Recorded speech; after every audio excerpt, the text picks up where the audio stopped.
A wedding in a small village runs out of wine before the celebration is even finished, which in first-century Jewish culture was not a minor embarrassment. It was a lasting social disgrace for the family hosting it, the kind of failure people would still be talking about at that family's funerals decades later. A mother turns to her adult son and says 5 words that don't sound like much until you understand what she's actually asking. They have no wine, John 2:3, and her son, who has never performed a single public miracle in his entire life up to this exact moment, tells the servants to fill 6 massive stone jars with water. What comes out is wine so good the host assumes the groom has been secretly saving the best vintage for last. That is how the public ministry of Jesus begins, not with a sermon, not with a healing, with a wedding running low on wine and a mother who believed her son could do something about it before he had ever done anything like it before. Most people who grew up around church can name maybe 5 or 6 miracles of Jesus off the top of their head. Walking on water, feeding the 5,000, raising Lazarus, maybe turning water into wine. What almost nobody realizes is that the Gospels record more than 30 distinct miracles performed by Jesus, and they are not scattered randomly through his 3-year ministry. They follow a deliberate progression. Early on, Jesus demonstrates authority over ordinary matter, water, fish, bread. Then he demonstrates authority over sickness. Then authority over the forces of nature itself, storms and waves that obey a spoken word. Then authority over spiritual powers that no human being could confront. And finally, authority over the one thing every human being eventually loses to: death. When you walk through these miracles in the order the Gospels actually place them, you are not just watching a collection of impressive events. You are watching someone systematically prove a claim, one category of impossible thing at a time, until there is nothing left to prove. Here's something worth understanding before we walk through any of this. The Gospel writers use 2 different Greek words for what we translate simply as miracle in English. One is dynamis, meaning an act of power, the root that gives us the English word dynamite. The other, used constantly by John specifically, is semeion, meaning sign. John almost never calls these events miracles in his Gospel. He calls them signs, because for John the point was never the spectacle itself. The point was always what the event pointed toward. Every single miracle in this list is doing double duty, solving an immediate physical problem in front of a crowd of witnesses, and simultaneously pointing toward a claim about exactly who was standing in front of them. Keep that in mind as we walk through this in order, because by the end, the pattern becomes impossible to miss. That wedding in Cana of Galilee is where it all starts. John 2:1-11 records it as the very first public miracle of Jesus' ministry, and John specifically calls it the beginning of signs. The 6 stone water pots mentioned in the text were not decorative. John 2:6 tells us exactly what they were for: ceremonial washing, the ritual purification jars used by observant Jewish households before meals. These jars held, by most scholarly estimates, somewhere between 20 and 30 gallons each, which means Jesus produced somewhere in the range of 120 to 180 gallons of wine at a village wedding. That is not a modest, quiet miracle. That is an overwhelming, almost extravagant abundance, and many commentators have pointed out that this abundance itself is the sign. The old system of ceremonial washing, represented by those exact jars, is about to be replaced by something new, something that doesn't run out. Not long after, Jesus travels back through Cana, and a royal official from nearby Capernaum finds him, desperate, because his son is dying. John 4:46-54 records the exchange. The official begs Jesus to come down to Capernaum before his son dies. Jesus doesn't move. He simply says, "Go your way, your son lives." John 4:50. And the man believes him, on nothing but a spoken sentence, and starts walking home. The next day, his servants meet him on the road with the news that the boy recovered, and when the official asks what time it happened, it lines up exactly with the moment Jesus spoke those words, miles away. This is the first recorded miracle Jesus performs at a distance, with no physical contact at all. And the detail of the text seems to want you to notice is the official's faith preceding the proof. He starts walking home believing before he has any confirmation whatsoever. Then comes a miracle tied directly to the calling of Jesus' first disciples.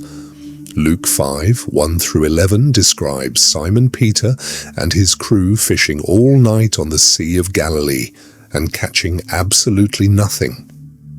Jesus tells Peter, an experienced professional fisherman who has just failed at his own trade all night, to push out into deep water and let down the nets one more time.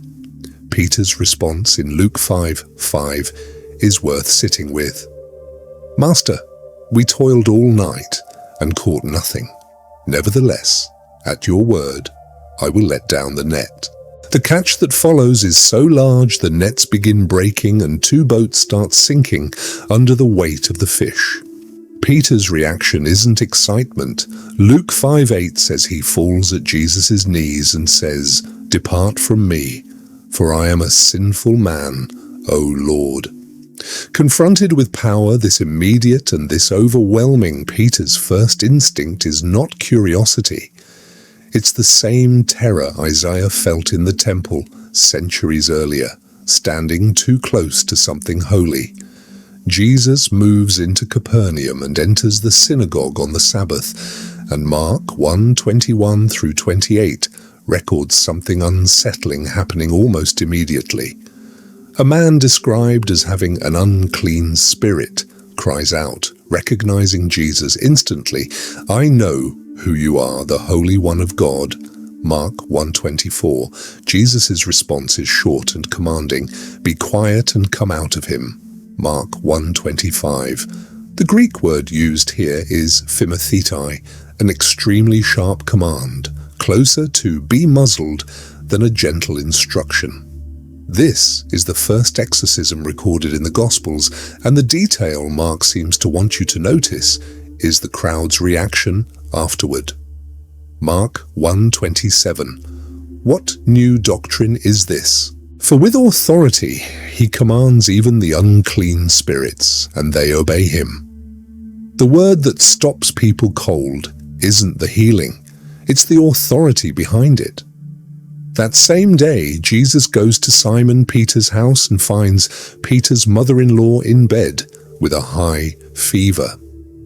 Mark 1:29-31 describes Jesus taking her by the hand and lifting her up, and the fever leaves immediately, so completely that she gets up and begins serving the household the same hour.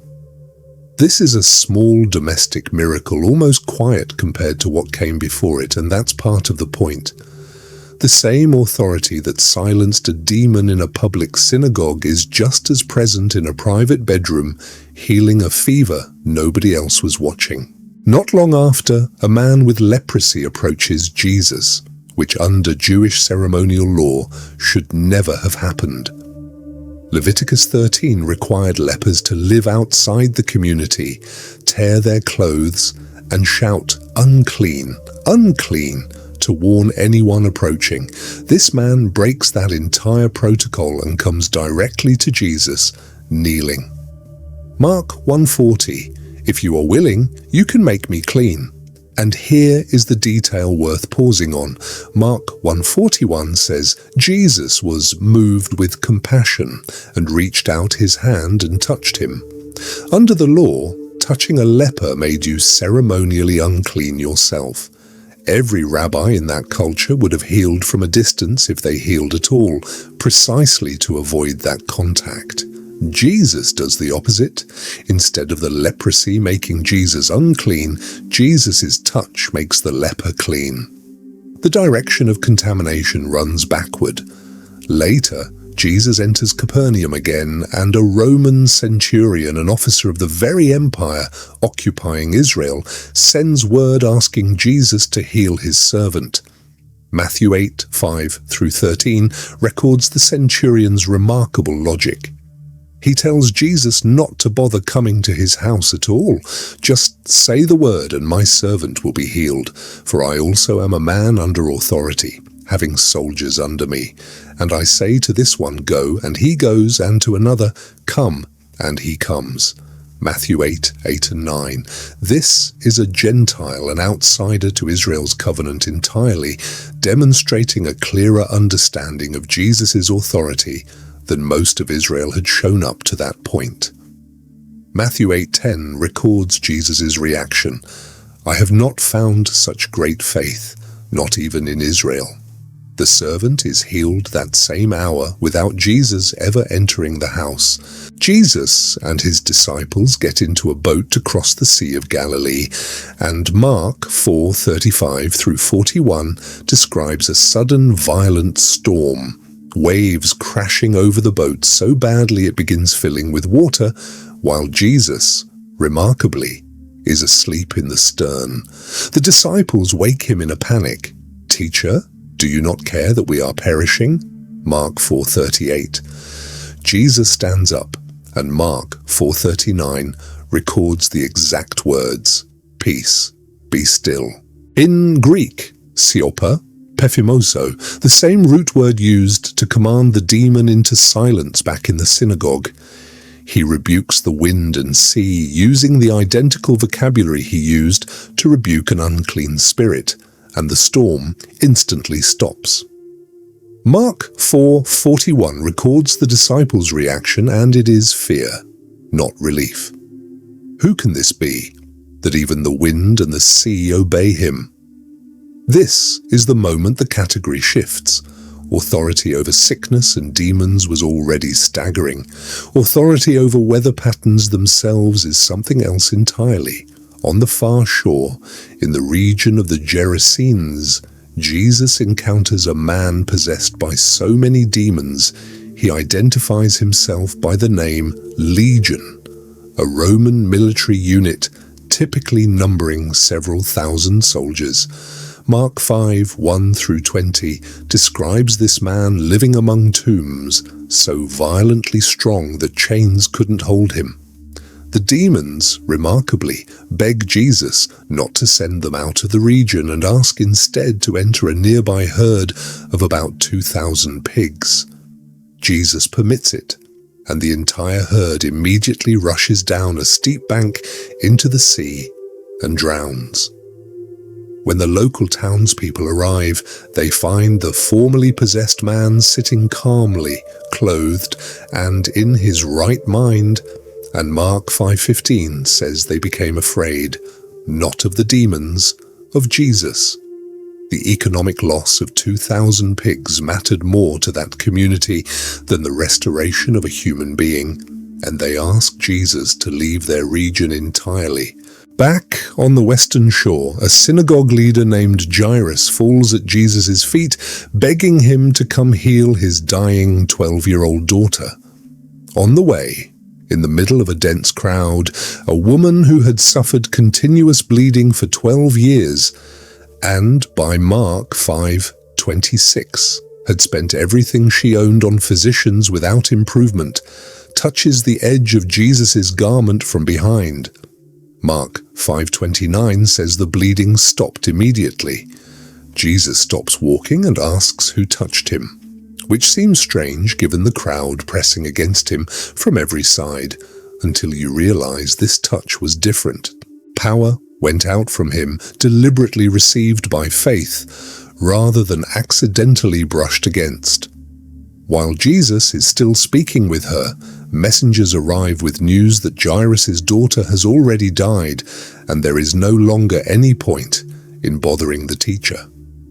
Jesus' response in Mark 5:36 cuts straight through the despair. Do not be afraid, only believe. He arrives at the house, takes the girl by the hand and says, Talitha Kumi, little girl, arise, and Mark 5:42 records that she got up immediately and began walking around. This is the first raising of the dead in the recorded ministry of Jesus, and it happens almost as an interruption to a different miracle already in progress. A crowd of thousands follows Jesus into a remote area, and by evening the disciples want to send everyone away to find food in nearby villages. Jesus instead asks what food is available, and a boy offers 5 small barley loaves and 2 fish, described in John 6:9. Barley bread, worth noting, was considered poor people's food, the cheapest grain available, not the wheat bread wealthier households would eat. From this small offering, Jesus feeds a crowd numbering 5,000 men, not even counting women and children. And Matthew 14:20 records 12 baskets of leftovers gathered afterward, 1 basket for each disciple, as if to make sure none of them missed the point personally. This miracle appears in all 4 Gospels, the only miracle besides the resurrection with that distinction, which tells you something about how central the early church considered it. That same night, Jesus sends the disciples ahead by boat and goes up a mountain alone to pray. Matthew 14:25 describes him coming to them late in the night, walking on the surface of the sea itself, and the disciples, understandably, think they're seeing a ghost and cry out in terror. Peter, in a moment that captures exactly who he was, asks Jesus to command him to walk out on the water too, and for a few steps he actually does it, until Matthew 14:30 says he notices the wind, becomes afraid, and begins to sink, crying out, Lord, save me. Jesus immediately reaches out and catches him, and asks him directly why he doubted. This miracle isn't really about walking on water as a display of power. It's about what happens the moment Peter's attention shifts from the person who called him out of the boat to the storm around him.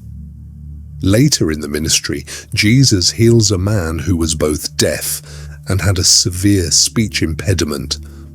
Mark 7:32 through 35 describes an unusually physical healing process, Jesus putting his fingers in the man's ears, spitting, touching his tongue, looking up to heaven, and sighing before saying, Ephphatha, Aramaic for be opened. The man's hearing and speech are both restored immediately. This is one of only a few miracles where Mark preserves the actual Aramaic word Jesus spoke, a detail scholars believe reflects genuine eyewitness memory of the exact sound of that moment. Near Bethsaida, people bring a blind man to Jesus and beg him to touch him. Mark 8:22 through 26 records something that appears nowhere else in the Gospels, a miracle that happens in 2 distinct stages. Jesus spits on the man's eyes, lays hands on him, and asks if he can see anything. The man responds that he sees people, but they look like trees walking. Jesus lays hands on him a second time, and only then does his sight become completely clear. Many scholars have long connected this gradual healing to the story that immediately follows it in Mark's Gospel, where Peter's understanding of who Jesus actually is also comes into focus slowly, in stages, rather than all at once. Perhaps the most theologically loaded healing in all 4 Gospels is the man born blind in John chapter 9. The disciples ask Jesus whose sin caused this. the man's or his parents, assuming physical suffering must trace back to someone's specific wrongdoing. John 9:3 records Jesus rejecting that framework entirely. Neither this man nor his parents sinned, but that the works of God should be revealed in him.